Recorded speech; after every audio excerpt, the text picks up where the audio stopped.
വിശുദ്ധ മരിയ ഫൗസ്തീനായുടെ യേശു ദർശനങ്ങൾ. രാവിലെ ഞാൻ വാർസോയിലെത്തി.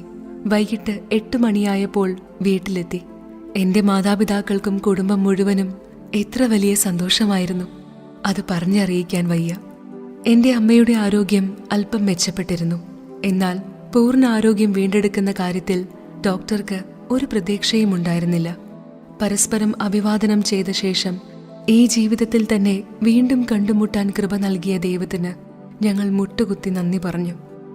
എന്റെ പിതാവ് പ്രാർത്ഥിക്കുന്നത് കണ്ടപ്പോൾ മഠത്തിൽ ഇത്രയേറെ വർഷമായിരുന്നിട്ടും അത്രമാത്രം ആത്മാർത്ഥതയോടും വികാര തീവ്രതയോടും കൂടി പ്രാർത്ഥിക്കാൻ സാധിക്കാത്തതിൽ എനിക്ക് വളരെ ലജ്ജ തോന്നി.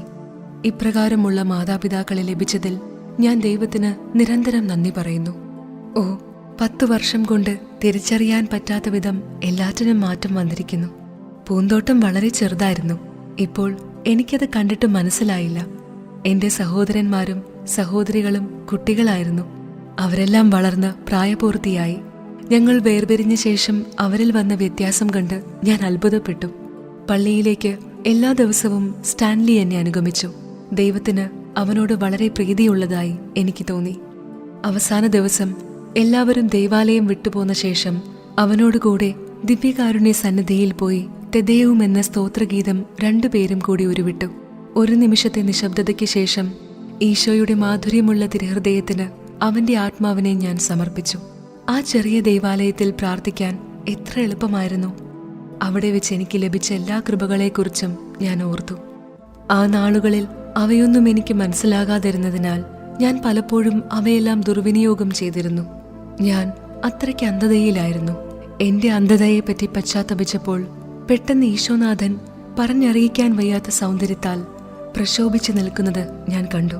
അവിടുന്ന് അനുകമ്പയോടെ എന്നോട് പറഞ്ഞു, എന്റെ തിരഞ്ഞെടുക്കപ്പെട്ടവളെ, ഞാൻ നിനക്ക് ഇതിലും വലിയ കൃപകൾ നൽകും. നീ എന്റെ അനന്തമായ കരുണയുടെ നിത്യമായ സാക്ഷിയായിരിക്കും. എല്ലാവരും എന്നെ കാണണമെന്നും എന്നോട് സംസാരിക്കണമെന്നും ആഗ്രഹിച്ചതിനാൽ വീട്ടിലായിരുന്ന ദിവസങ്ങളിലെല്ലാം സന്ദർശകരുടെ ബഹളമായിരുന്നു. ചില സമയത്ത് 25 പേര് വരെ ഞാൻ എണ്ണുകയുണ്ടായി. വിശുദ്ധരുടെ ജീവിതത്തെ പറ്റിയുള്ള എന്റെ വിവരണങ്ങൾ വളരെ താല്പര്യത്തോടെ അവർ ശ്രദ്ധിച്ചു. ഞങ്ങളുടെ വീട് യഥാർത്ഥത്തിൽ ഒരു ദൈവഭവനമാണെന്ന് എനിക്ക് തോന്നി. ദിവസവും വൈകുന്നേരങ്ങളിൽ ദൈവത്തെ പറ്റിയല്ലാതെ മറ്റൊന്നും ഞങ്ങൾ സംസാരിച്ചിരുന്നില്ല.